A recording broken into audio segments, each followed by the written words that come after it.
start with Charlie O'Connor. Hey, Bobby, how are you? Good, Charlie. Did you guys just train on the pitch out there? Yeah, we just finished up right now. Okay. Well, I'm just kind of wondering if maybe throughout all this and this kind of moment for you guys, if you've ever sort of taken a moment to kind of think about where you guys are right now and how big this is. Yeah, I think you always look at that small little glimpse, that coming here and, the opponent is the opponent, but, you're coming to the cathedral of football here, where a lot of great moments have happened in football. So I think like everything that's a very monumental thing, you take a few pictures, you move on, and you get ready to play. The same way teams come into our region and maybe see the falls, take some pictures, match day -1, and then you get ready for the match. And I think that's exactly what we're looking at here today. Rodrigo Corona. Hi, Coach. Rodrigo Corona from Spanish Agency News. Why the Canadian soccer have increased their level in the recent years and passed over the Mexican national team in the qualifiers for the World Cup? Thank you. Yeah, first question, I think, is the rise of Canadian soccer. I think it's been coming for the last 15 years. Before my job here at Forge, I was involved in the development of players, and I think Canada is a very rich country in football players. It's a very unique, it's very diverse with players from all types of backgrounds: South American, Central American, European, everywhere in the world. And I think that is just a culmination of everything going well. Sometimes you need a generation of players to come through to play more as a professional player. We're seeing a lot of Canadian players playing in top leagues in Europe. The rise of MLS. And I think that's brought the Canadian team now at this point where they are. But let's also remember your second question. Mexico has been a dominant force in CONCACAF football for years. It's only normal at some point somebody comes along that's going to do it a little bit better. And yeah, as a Canadian, I'm happy that it's Canada today, but I think it creates a more stronger CONCACAF in all competitions, including the national teams, including this competition with Champions League and in CONCACAF league and different things like that in the region. I think it's important to keep the growth of Canadian soccer going, and I think that allows for the growth of CONCACAF as a region as more competition grows. Brandon Q. Hi, Bobby. Thanks for taking the time to do this as always. Just a quick question from me tonight in terms of team selection and availabilities for tomorrow's. Is everyone trained and ready to go, or are there some injuries that you guys are still carrying?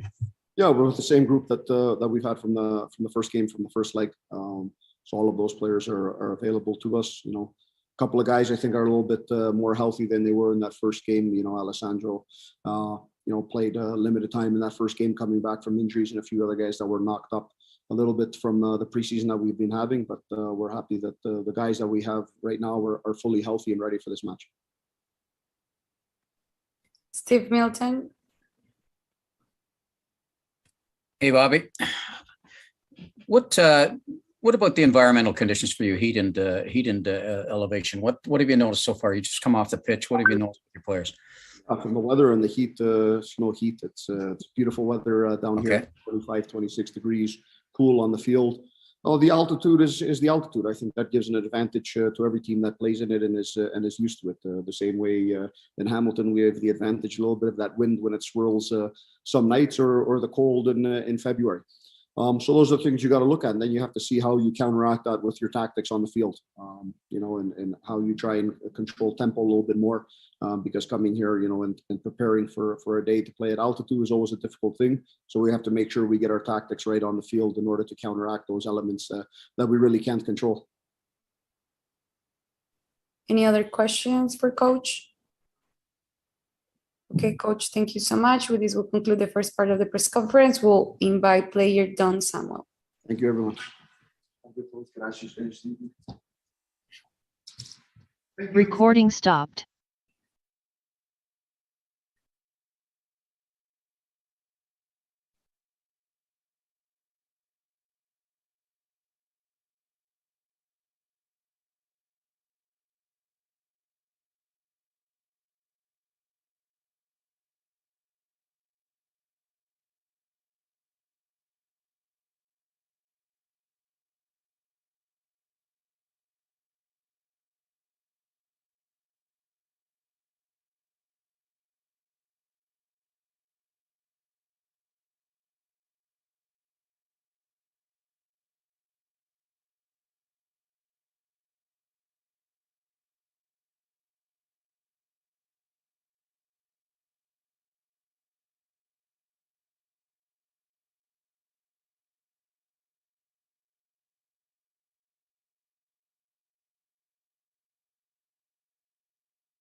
Recording in progress. We'll take the first question with Charlie O'Connor. Thanks. Hey, Dom, how's it going? Good. How are you? Good. Obviously after that first leg, I think you guys said that you had kind of a lot to be proud of from the way you played, but going into this second leg, just what are you expecting to see from Cruz Azul? Do you feel like you maybe sent them a bit of a message about the way that you guys can play against them last time? Yeah. I think we showed them that, we can compete. Yeah. Like they're a big MX club, but, we can go out there and go toe to toe with them. So I think they have the 1-0 advantage, so they'll manage the game, but we have a game plan. And I think if we stick to it, we'll be okay. Steve Milton. Hey, Dom. When you say manage the game plan, what do you expect from them off the top? I expect them to, go after it from the beginning whistle. They're at home, they're comfortable, they have, all the elements. But I feel like they'll go after it right from the jump and try to get a second one on us so that they have that, that 2-0 advantage.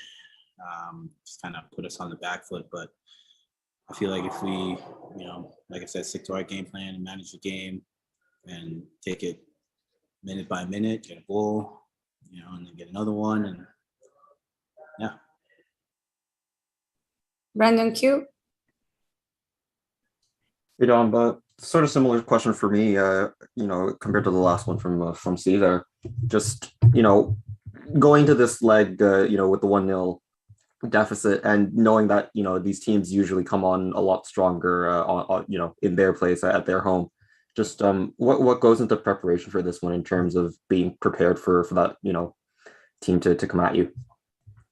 Just staying focused from minute one.